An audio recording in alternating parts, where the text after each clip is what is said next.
Just a few years ago, I was working at a Catholic high school with a staffer who, frankly, was really uncomfortable asking people for money.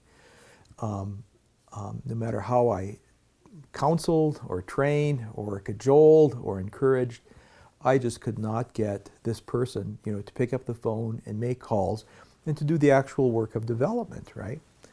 And, I just finally came to the conclusion that she was just frankly, simply scared to ask people for money. And I've since discovered that this whole inhibition we have within us, that this uncomfortableness with asking people for money, that is frankly the #1 killer of development offices, around the nation, I think, right? But this person had it, worse than I'd ever seen it. I mean, some people, they have that uncomfortableness. I know I had it, but I was able to overcome it by simply doing it, right? But this person, I finally came to the conclusion that no matter what I did, she was not going to pick up the phone, she was not going to make any calls, and she wasn't going to do the work of development. So when I finally came to that realization and that conclusion after a couple of months, I went to the president and I said, I just don't think this is going to work out. I think you're going to have to, trade this person out, find another position for them, or let them go. And the president, listened respectfully, to what I had to say. And then she made a very interesting point that I'd like to share with you. She said, you know what? I don't like asking people for money either. But she says, we do the hard things.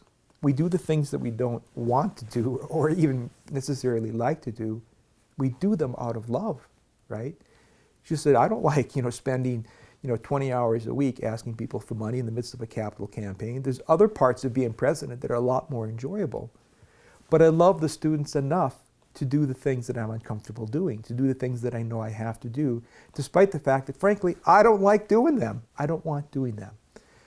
So the takeaway from this example is that love conquers fear. Love causes us and gives us the motivation and the inspiration and the grace to do the things that we don't necessarily want to do or we don't necessarily like to do.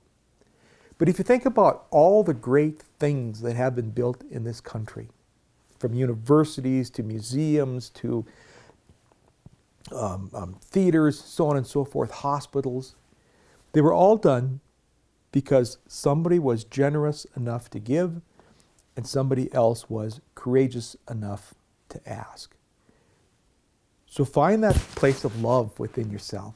Do it out of love. Pick up the phone. Do the things that you don't necessarily like to do or want to do, and just do them out of love.